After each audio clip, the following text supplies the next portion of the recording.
The anglerfish is a deep-sea fish known for its unique and fascinating appearance. There are various species of anglerfish, and they are typically found in the dark depths of the world's oceans.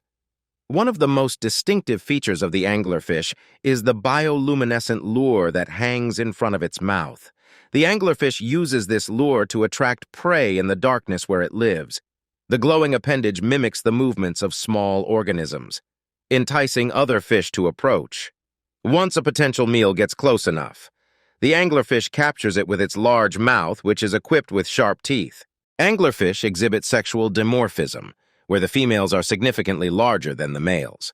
In some species, the males are much smaller and are known for their unique reproductive strategy. The male anglerfish will attach itself to the female, eventually fusing with her body.